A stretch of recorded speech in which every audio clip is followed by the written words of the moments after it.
to Speed City with John Massengill, Les Kaiser, and Jonathan Green.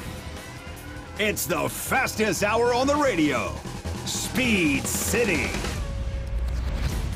Good evening, gearheads. Welcome to your Sunday night with Speed City. We are fired up. We have a great show for you tonight. This is John Massengill, and I'm sitting in the studio in Austin with my buddy Les Kaiser. Yeah. But over Zoom, we have everyone else in the world. We have everyone else because we've got Jonathan Green, who's down in New Zealand doing some rally commentating. We've got Adam Andretti, who's in Indy. Adam, welcome back, buddy. Thank you. Thanks for having me. And our driver guest tonight, very excited to have this gentleman back with us. He's been on the show before. But we have Sweden's Linus Lindquist, who is a fantastic race driver, and he is fresh off his 2022 Indy Lights Championship. Linus, welcome back to Speed City, man. Thank you. Cheers for having me back.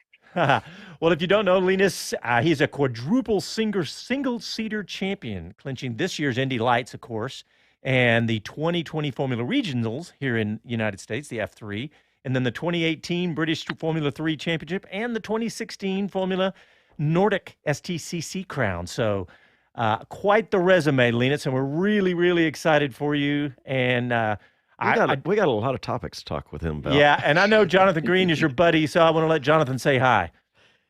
Hey, buddy, congratulations. So happy for you. And real proof that you don't need force majeure to get a super license.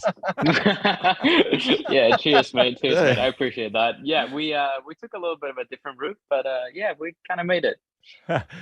Well, I got to ask you right off the bat, quick. Sorry, John, I'm go ahead. Yeah. But, just tell people, I met you when you were doing Formula Regional, and you were blasting away there, but you haven't looked back. I mean, everything you've touched, you've won. So just tell our audience your road in America and how quickly you've risen to the top of Indy Lights.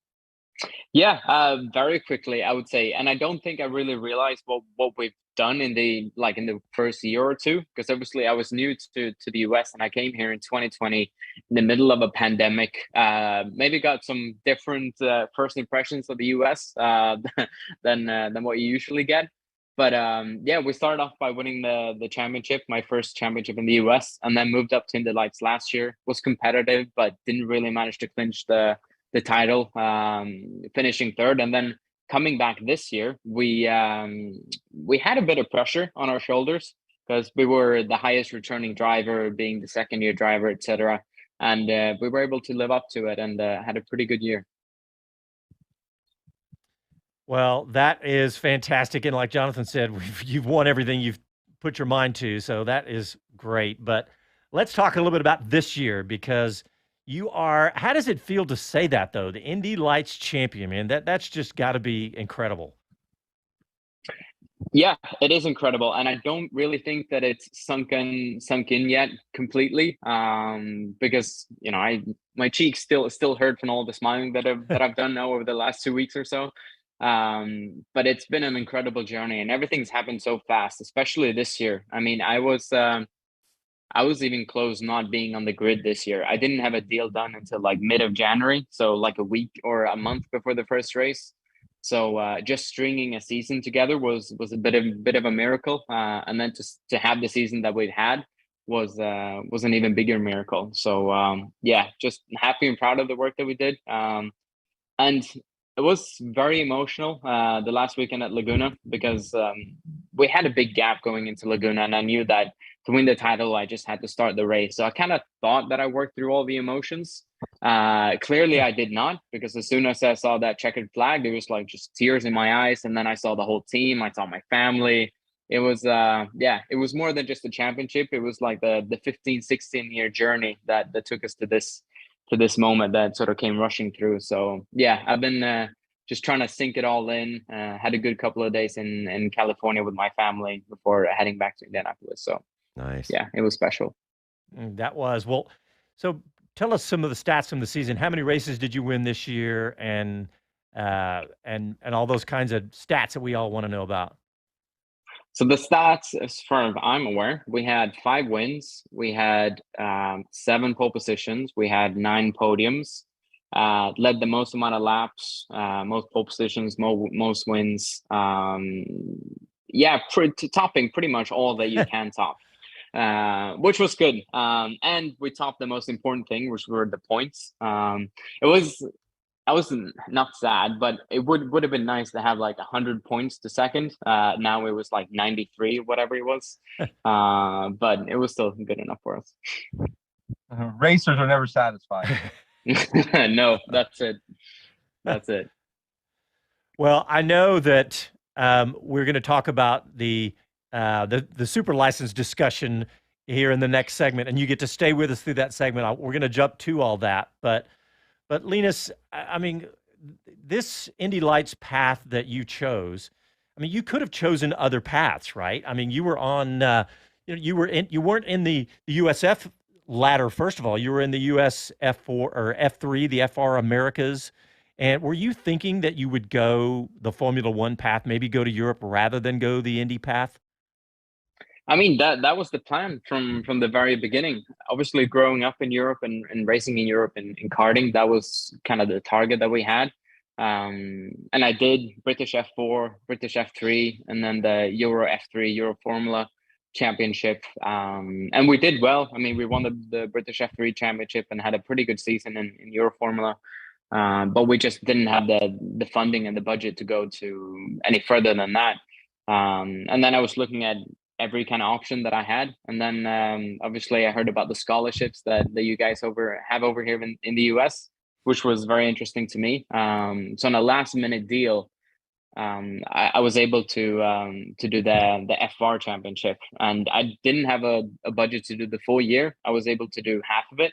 And then we won the first 8 races. And then I got a little bit of money from back home. And then with the help from the team, they said, yeah, all right, let's continue this, see where it goes.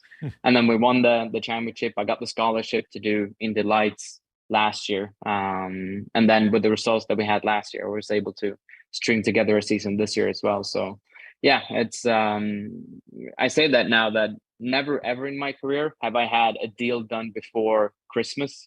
And I'm hoping that I can change it for this year. Would be nice to go into the holidays with a little bit more secure ground. I know what I'm doing next year, but we'll see.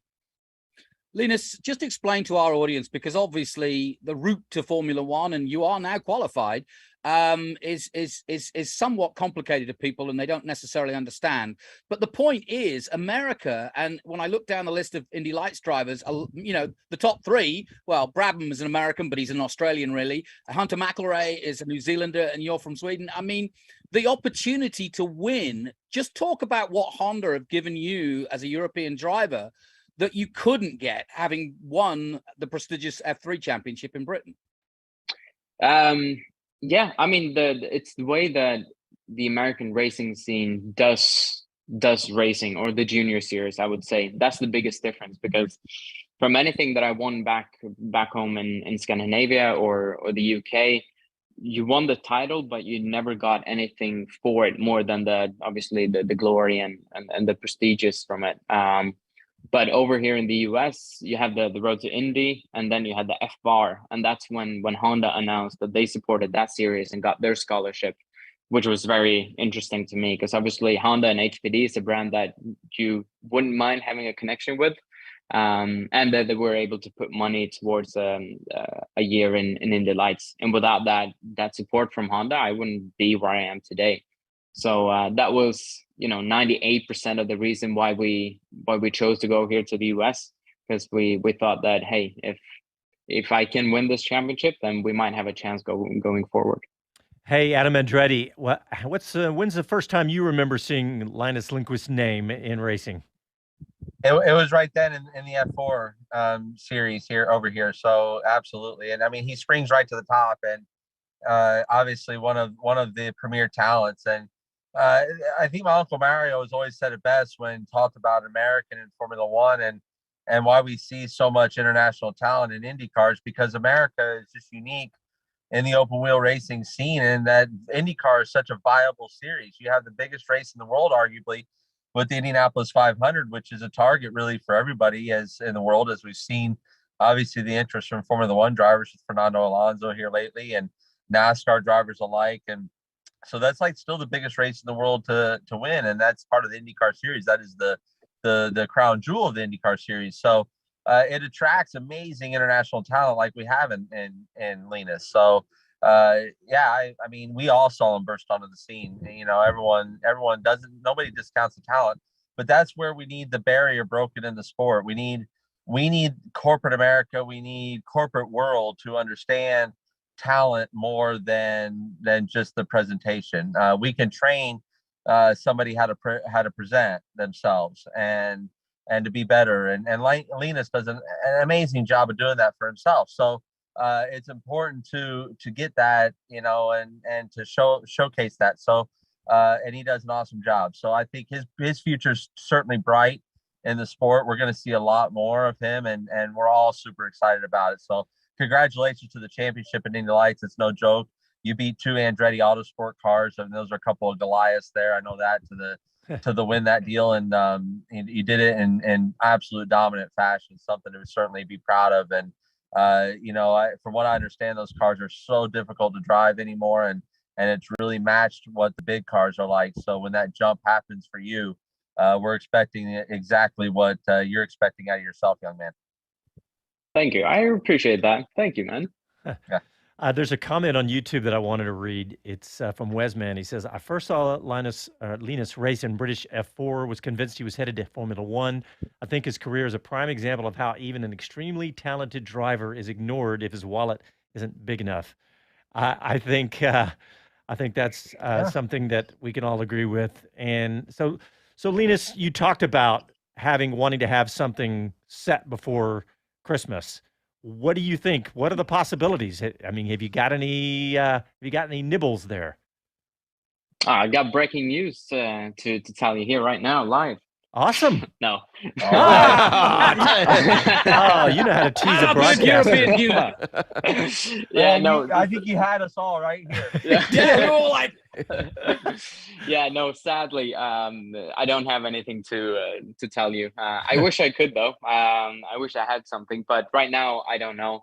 The target is obviously to be in IndyCar full time next year. But as you probably have read a little bit, the driver market and the silly season right now is crazy. Never seen anything like it, at least this early of a year. So yeah, we'll see what happens. I do think that we have a shot at being on the grid next year, but a little bit too early right now. Well, I think that you're going to have plenty of attention on you after this incredible dominant year, like Adam just said. All right, guys, let's go ahead and get a quick break in. And when we come back, we're going to talk super license. Because nobody is, right? Because it couldn't be sillier than what's going on right now. So stick with us, and we'll be back after these.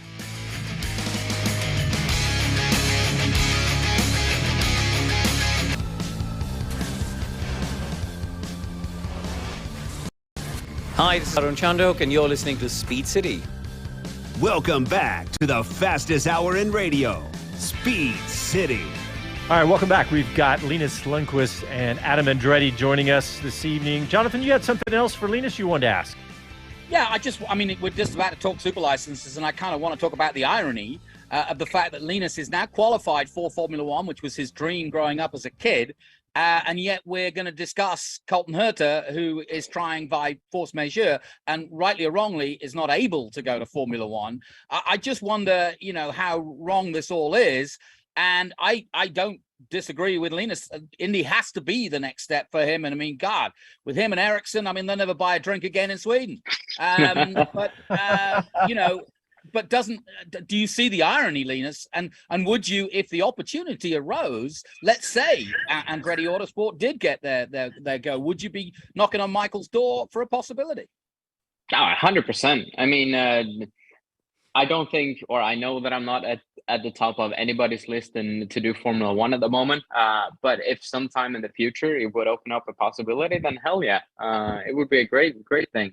And I think it is good to see that, you know, because if you look back, I don't know, maybe 5 or 10 years ago, there weren't even talks about IndyCar drivers heading over to F1 as it is right now. When you had the Pato doing the testing, Palou obviously doing testing, you've got Colton obviously heavily rumored and doing some running. So I think this whole thing is a good thing for America and IndyCar. but obviously they need to sort out whatever the license thing is right now, because it's a mess.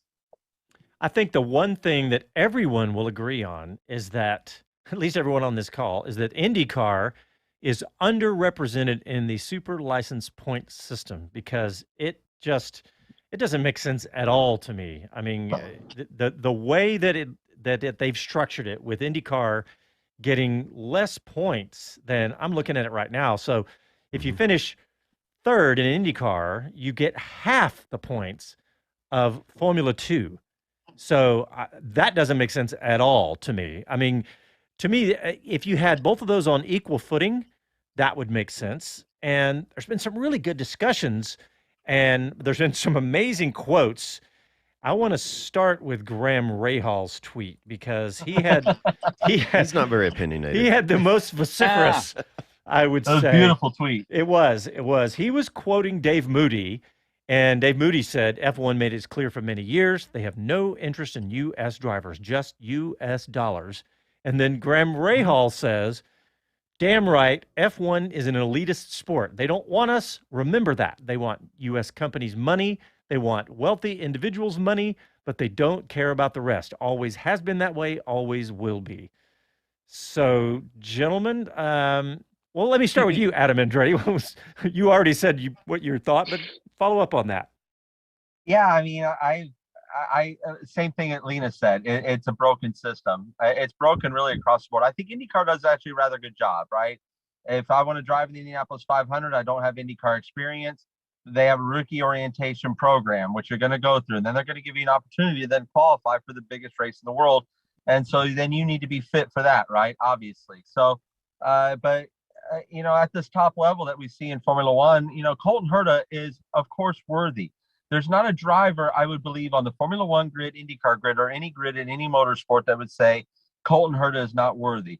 And all you have to look is any further than what's in the grid that he shares a grid with. Marcus Ericsson, Romain Grosjean, 2 super license holders. He routinely hands them their lunch, on an IndyCar weekend. So the guy is, and I think, Zach Brown said it really well when he said 3/4 of that IndyCar field is worthy of Formula One.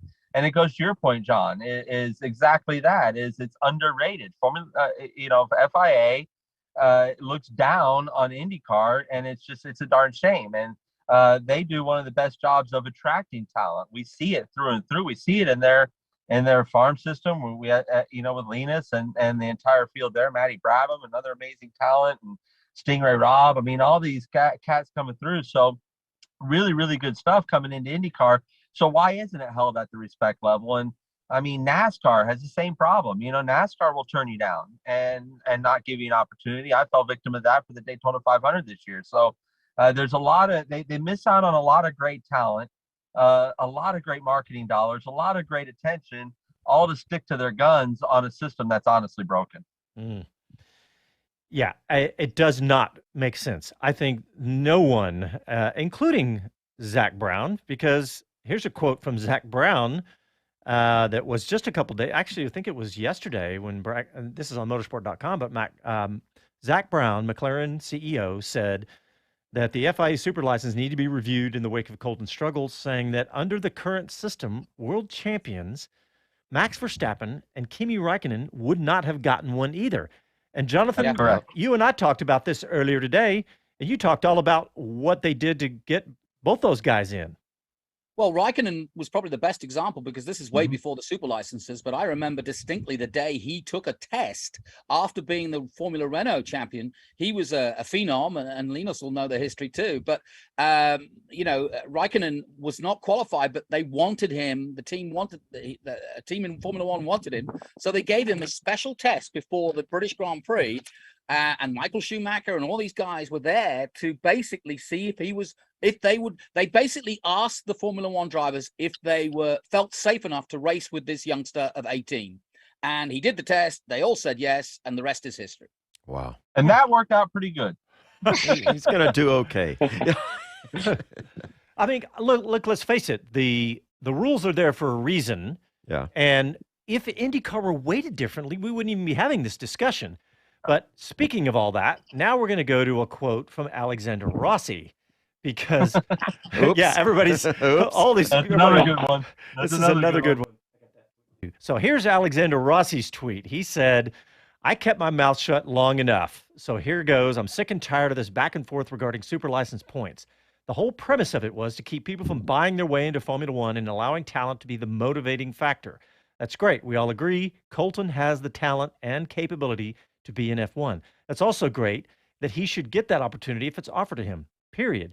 Motorsport still remains as the most high-profile sport in the world where money can outweigh talent. What is disappointing, and in my opinion, the fundamental problem, is that the sport element is so often took a backseat to the business side that there had to be a method put in place in order for certain teams to stop taking drivers solely based on their financial backing.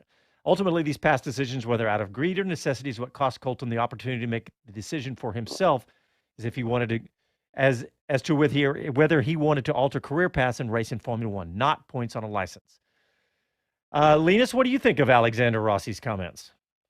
I couldn't agree more. I think he hits the head on the nail, whatever the expression. Because I agree 100%. I think you got to question like why the system was put in place, and then see that obviously, yeah, it was put in place, like Rossi says, that it wants to develop talent and sort of promote them instead of people having money and buying yourself a team without the results. And right now it's just blocking talents. I mean, it's a perfect example. Let's put it this way. When I won the FIA Championship, I got 18 super license points. I won the Indy Lights, I got 15. So from the FIA's standpoint, the FIA Championship is rated higher than Indy Lights, which is a feeder series to Indy Lights.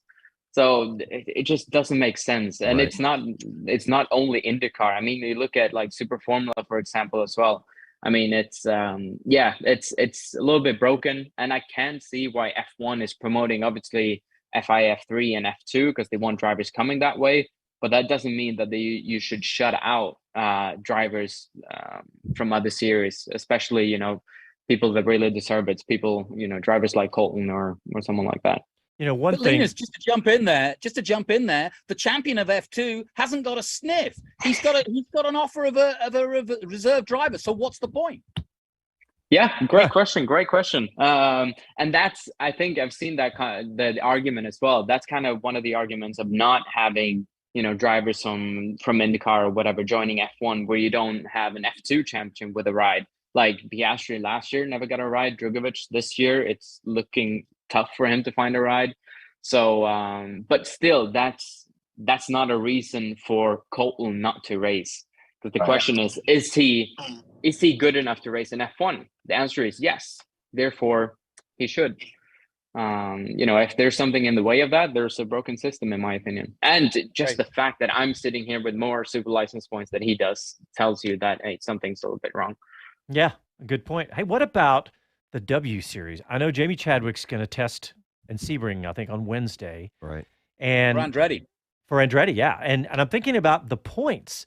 So she's clearly, I mean, she hadn't got it mathematically wrapped up yet, but she's probably going to wrap up another season. She's going to get 15 points. And, that doesn't feel right to me. And I love the idea of women in motorsports. I absolutely love it. And I think Jamie Chadwick is a very special driver. But I don't know if that feels right to me right now. And I don't know. What do you guys think? Anybody want to jump in on that? Because it doesn't feel right to me. I think your daughter's going to be mad at you. I think she might be. But my three Adam's might got too. an opinion on this. But you're right.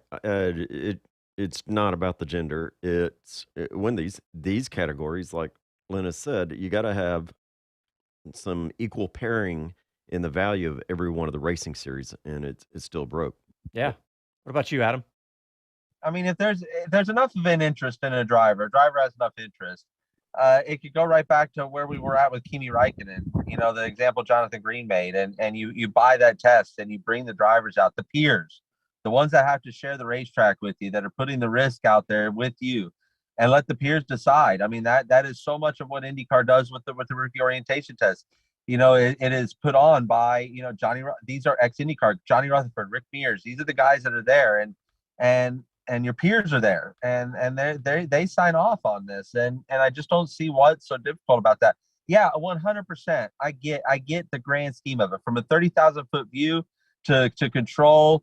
Just buying in and having your ticket to a seat that shouldn't be that easily bought. I get it, totally get it, and we all are on top of that page. But to hold this back is, I mean, I almost feel like they did it to gain this kind of traction that we're all talking about. It's like, we're going to go ahead and mess around with this poor kid's career and keep him on some sleepless nights, but we're going to give it to him, but we're just got to get this fanfare out of the way. But nonetheless, I hope it works out for Colton. I think we all do. But these opportunities, as Linus knows, I know, they are so few and far between. And for Red Bull, the brand, for AlphaTauri as a race team, to want to bring you in as their star, and to have that dangled in front of you, and the licensing be the problem. My father Aldo, his career was ended by licensing. It wasn't desire to not race. It wasn't anything other than he couldn't get licensed to go race anymore. And he always taught us kids how precious it is to have any racing license. And boy, is this showing it more than ever in my whole career that I've ever seen. Wow.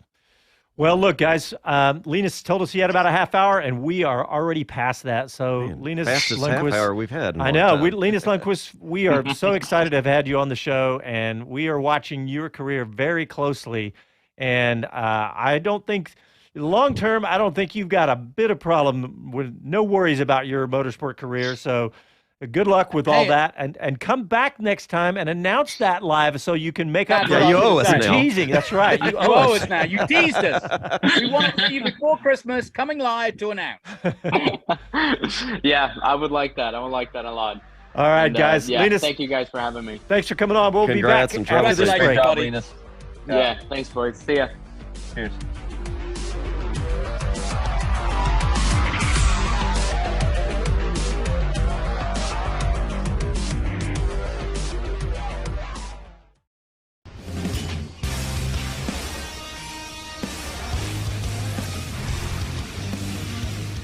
Hi, this is Mario Andretti, and this is Speed City.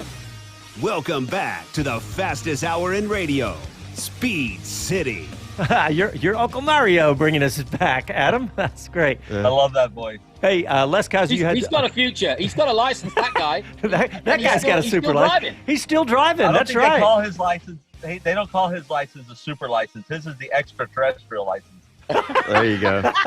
Alien license. Yeah, the alien license. I loved one of the comments I heard. Whose 8-year-old came up with the name Super License? Yes, that's true. Super Mario. I think they took that off of Gran Turismo. Yeah, there you go. Hey, I got a question. I want y'all to think about this. So remember when we saw Max first hit the track? He was not a very polished driver. He had attitude. He was, temperamental on track. Yeah, he was fast on track, but he was, some folks were saying he was reckless. Imagine if he got put into that situation to drive with his peers and rely on his peers to get him onto the grid back then. Do you really think he would have made it back then? Or would they have said, no, not yet? They would have probably said, give him another year. Yeah, I mean, you never know. Honestly, you just never know. Because you don't know what he would have showcased that day. Right. Would he have showcased that animal that he showcased us when he jumped on the grid the first time? Probably not. You don't have the pressures of a Formula One weekend. He was a 17-year-old kid thrown onto a grid of a Formula One race. I mean, the pressures are immense. And of course, he's going to be like JoJo, the idiot circus boy with a pretty new pet. He's going to be all hyper and jumping at the gun there. So I think that's more of it than anything is that I don't think that his peers would have. I think it would have always come down to that day and that test. But Jenson Button went through something very similar. It was just much more under the radar with Jenson Button. But he went from Formula 3 at Macau straight to Formula 1 Williams. Yeah, and that was off a test. He got a test at Williams. His dad was able to come up with the money for him to get that test at Williams, and the rest is history. There, he became the next British Formula One world champion and a fantastic ambassador for the sport. So it scares you on the talent that you miss out on a system like this. It really is just absolutely scary to me because the sport has amazing talent, and when it's going to have the marketing dollars behind it. That's what we're always arguing about. And, one of the largest drink brands in the world, Red Bull, wants this kid, and the FIA is in the way. Hey, what you guys were talking about reminded me, how about, speaking of drivers jumping in, how about Nick DeVries last week? Was that Awesome. wasn't that incredible to see how well? Is he still in the car? He was awesome. I mean, jumping in, he was having coffee. Out. He was having coffee 30 minutes before FP3, right? Yeah. And they said, hey, by the way, we need you because Come down here. Yeah. Get your kit. Yeah. No, not He that had the one. quote of the weekend after the Grand Prix. My shoulders are dead. Yeah, Yep. he couldn't get out of the car. He couldn't even get out of the They've car. Physically helped lift him out of the car through that. He was struggling to get the belt undone. Yeah. And one of the crew members came over, reached down, started unstrapping him, getting him unhooked. And like, okay, there you go. And he's like, no. Yeah. And he raised his hands. You don't understand. Hey, Jonathan, we just had a comment on YouTube, and it won't surprise you who. Jonathan and I were having a conversation about an hour ago, and either this person was tapping into our conversation because it's Paul Bryan. He's always on it. Yeah. He said, where is he? He said, where is George Silberman, and why is George Silberman visible in all of this instead of fighting for Herta? That's exactly, Paul, that's exactly what we were saying. And in fact, I emailed the phone number. I dug up his phone number. We're going to try to reach out to him. And if you don't know who he is, Jonathan, you want to let everybody know who Mr. George Silberman is? Behind the scenes, everybody's talking about Silberman, and he even came on our show accidentally last week, who is the president of the FIA, and that is the face of the FIA. Oh, you mean behind the scene, not Silberman, but Salim. Ben Silberman. Yeah. Ben Silberman. Sorry, the president. Yeah.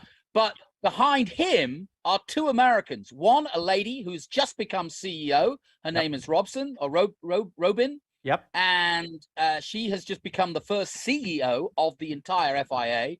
Big change there. And Silberman, who you mentioned, is based in Daytona, and he is took over from Nick Craw as the head of the FIA USA delegate. Exactly. And so here's another comment on this comment came in either the Alexander Rossi tweet or the one of the other guys, maybe it was Zach Brown's, but anyway, this comment he said, and I couldn't phrase this any better, so I'm going to read what this guy. He said, if they really wanted American to have a driver in F1, Liberty Media would have worked with the FIA to change the faulty super license rules several years ago already. Yep.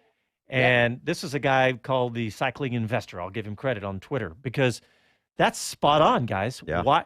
It's not like those IndyCar points have been wrong for years, and we all agree that they're wrong. So why hasn't Liberty? Let me give you another example. You can see my backdrop. I'm here at the FIA World Rally Championship, and it's the round for New Zealand.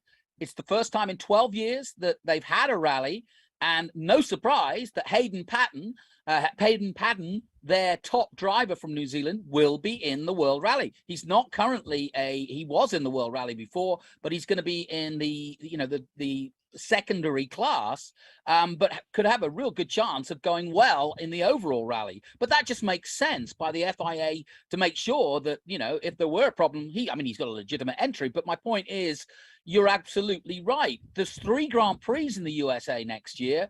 They should be working together to get the best bang for your buck. That's just good business. Now, I don't know Silberman. I've never met him. In fact, I don't think I've ever seen his name that I remember. But I don't even know for sure, but I think this would be like way high up on his list of duties. Yeah. Is to make sure that Americans get the best shot they can in the FIA system, because IndyCar is a part of the FIA through that other organization, Jonathan, one of those USASC. Not USAC, it's... Yeah, I looked it up earlier, but IndyCar is a part of it. And so, but it's like an affiliate. So it's the point is that they don't have proper representation, because this number that I'm looking at on Wikipedia, which I have not found a better source for the FIA super license points, that is just so wrong. It makes you angry looking at the level of points that they get versus some of these other series. So what is this guy? Somebody needs to say, if you're not doing this, if it's not your role to do this, whose role is it? Because this needs to be fixed. Yeah, Hey, John. Colton shouldn't have had to seal his fate by winning an IndyCar championship. That shouldn't have to seal your fate. Mhm. He's got the experience. He's got the wins. Yeah, 10 wins. That stuff should have racked up, and he should be far exceeding it. Again, our guest earlier, Linus, was saying, it just doesn't make sense to him that he's sitting there with, 13 more points than a Colton Herta, and he's never even sat in an IndyCar. It just doesn't make sense. There's logic, right? We got there's that word logic that has to come in to effect when all this is going on. So I agree with you. Obviously, I think we all agree, and we could agree till we're blue in the face that it just needs to be reworked, and it should be the top priority of the FIA to figure out the balance. There needs to be a balance there. It can't just be one or the other. There could be a balance between the two, and all parties could be happy. Yeah, what were you going to say, Jonathan? Yeah, I just wanted to correct myself, or I didn't remember her name, but it was Natalie Robin, who has just become the first ever chief executive officer in the history of the FIA. She is an American. She's been working with Volvo and Nissan and Daimler Chrysler and so on.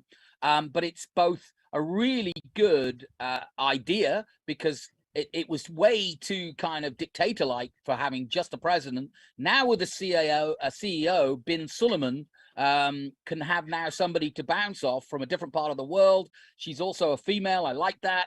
And on the subject of females, I wanted to finish up with Chadwick because me and Adam were at Watkins Glen last week, and I had a chat with a friend of both of ours, Pippa Mann, who was racing.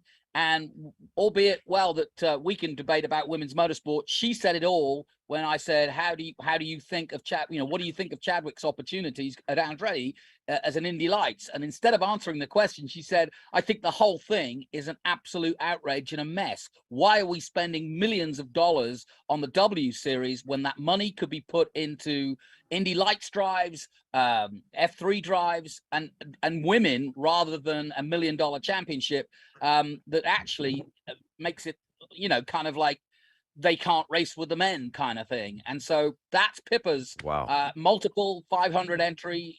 She's one of the top proponents for women in American motorsport. And I'm sure Adam will probably, I don't know, have something to say or agree or disagree with me. Well, absolutely. I've said that to those that are on the outside looking in for years. I'm like, the women in our sport do not want to be treated differently. They want to be treated as racers. We are all racers. That is the common word that describes us all. Pippa Mann is a racer. She doesn't want, you don't need to hold her as a woman driver. She's a racer. She comes out there to compete and race at the same level we all race at, in the car that we're all racing on, the tires that we're racing on, the conditions that we're racing in. That's what makes it one of the best sports in the world. It's viable for absolutely anybody. It's the only sport in the world where we actually adjust the equipment so that handicapped people can compete at the level. No other sport adjusts their sport, or not even adjust, that has the opportunity to adjust a part of their sport to let it be all inclusive. So I can agree with Pippa more. I think it's an insult to the female drivers to say, yeah, you got to come up through a different rank. You can't come up through the same ranks because you don't hold the same level. That is absolute just baloney. It's a cop out. So I love Pippa that she's got that voice. I love that she's not afraid to speak that voice on behalf of the other female athletes, because it's very important that they have that. And because I've argued it for a long time. There was a reality show that wanted to come to fruition, and it was all about finding a female. And I'm like, no, we got to find the best driver. And if that driver ends up being a female, so be it. But you can't make it just target on the female, because it honestly turns off that audience. The female athlete does not want to be held in that regard, especially in our sport of auto racing. They've come way too far. They've done way too much. Amazing just figures here in the United States with the Janet Guthries, the Shirley Muldownys, the Lynn St. James, the Danica Patricks. I mean, and then what's that created internationally with the Pippa Manns and Simona de Silvestre, all these names, they're fantastic. So encouraging those, fostering those talents, putting the money where that should be, couldn't agree more. Yeah, wasn't that the fundamental argument at the before the W Series even Right. launched? It was like there was lots of women vocal on basically what Jonathan and Adam were just saying, and Pippa, that this is not the way. This is not the best way to spend the money and all that. So this is not an easy. I mean, they've got all this momentum now, right? So I don't know how they And I agree change with it. I agree with it, though. I also see that, okay, you put all that money to get women into seats, without the W Series, and they don't get the exposure. And so I kind of feel like the W Series is giving them some exposure, but it's kind of a discounted compliment, if you will, in their racing. Well, They earned everything. Yes, it should be equal. We still have social things, against seeing that or behaving that way, but I think it still brought good exposure to a large population of lady drivers who probably wouldn't get it even if this money was spent without the could W be Series. because they got, how many Formula One races are they doing? Including here in Austin. Right. So there has been a lot of exposure there too. So, all right, gentlemen, we got to get one more break in. When we come back, we're going to get a little two-wheel action discussion going on because it was some interesting stuff in MotoGP today. Listen to the Sunday Night with Speed City. Back after these messages.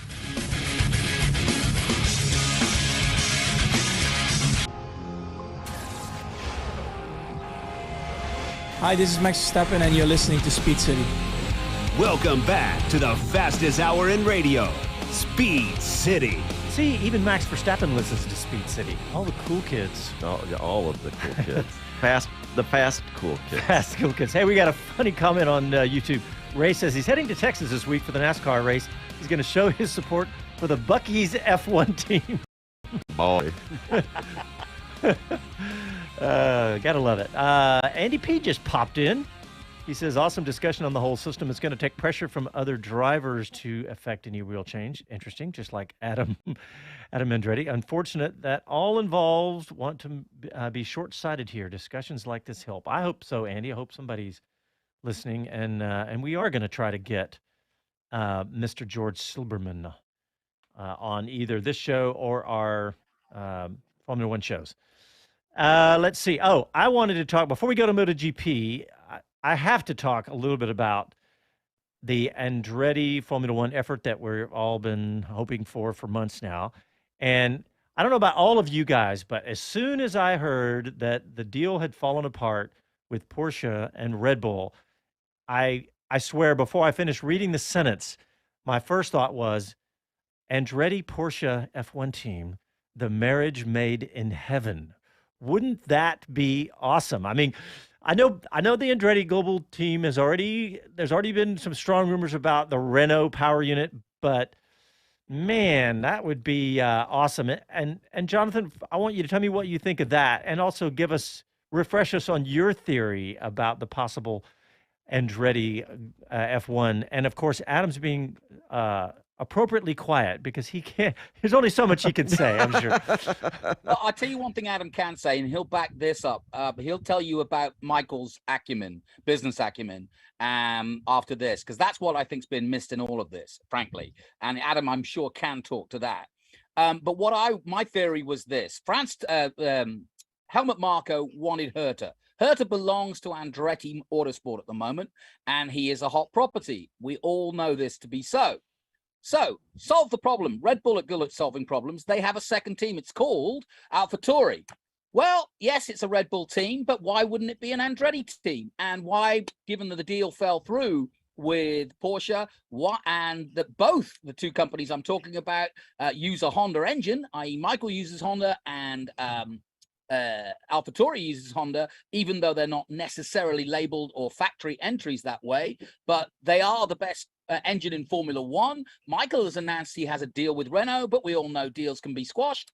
So what about Dietrich Mateschitz? I can never say his name, but how about Red Bull sell the AlphaTauri team to Andretti, and there isn't an 11th franchise, there's still 10, so they can all shut up and Toto Wolff can go home. He'll still have Porsche in Formula One.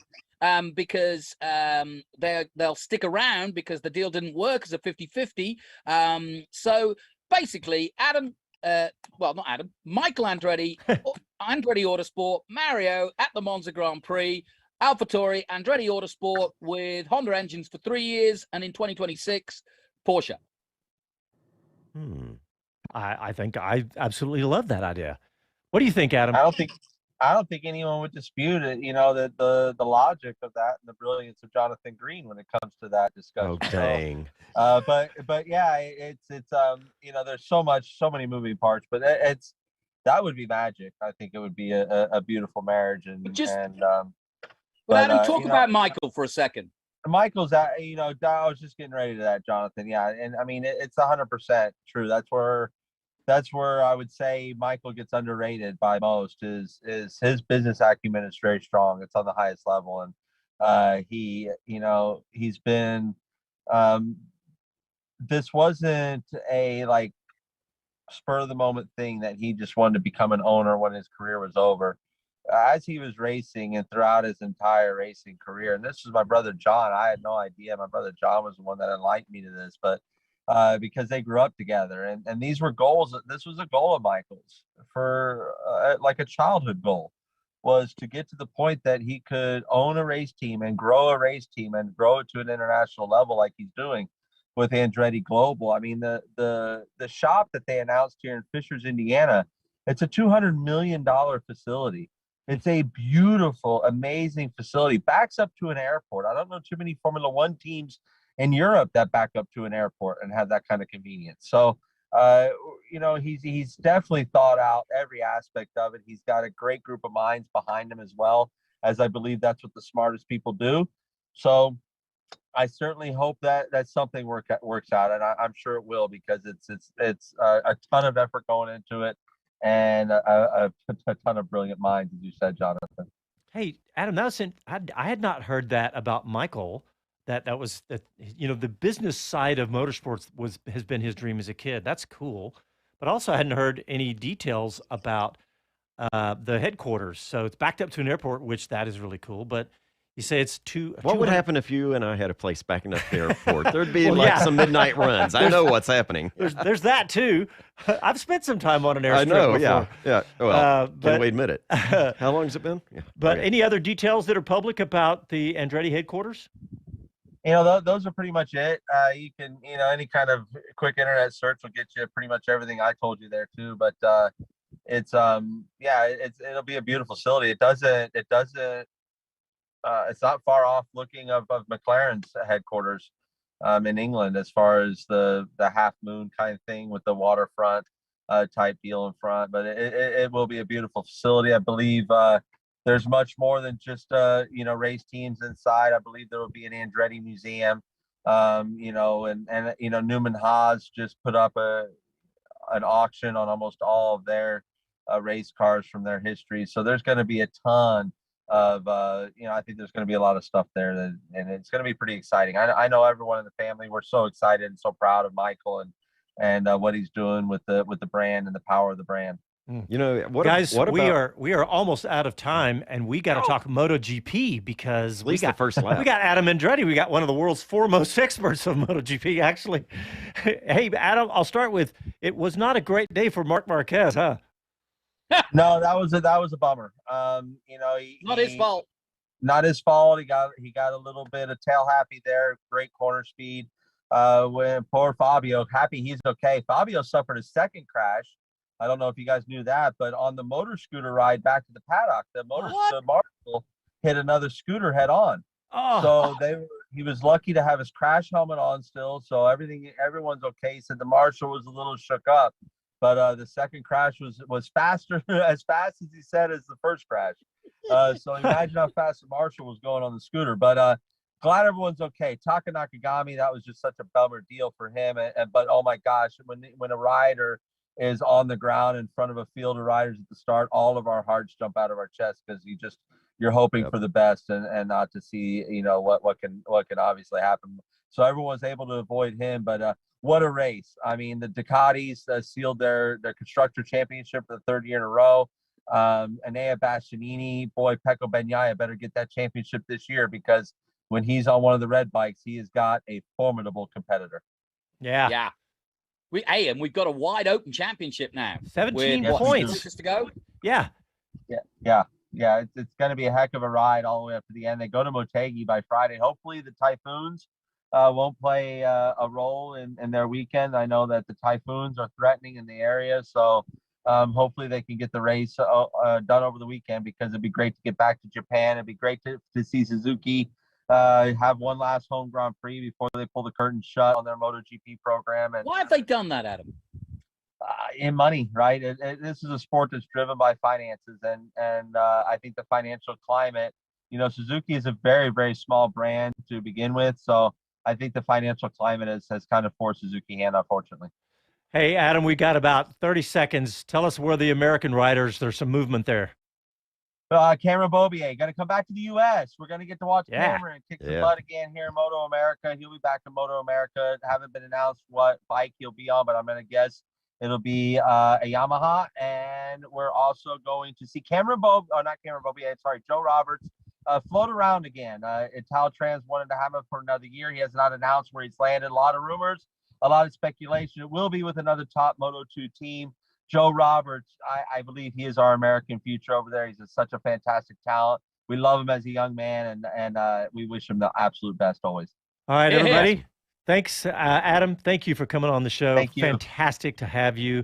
Thanks, everybody, for tuning in. Thanks to Linus Lindquist. Follow him. Oh, yeah. But thanks, everybody, for tuning in, however you tuned in, and we will talk to you next Sunday night, same time. Ciao, y'all. Happy trails. Thank you. Ciao, y'all.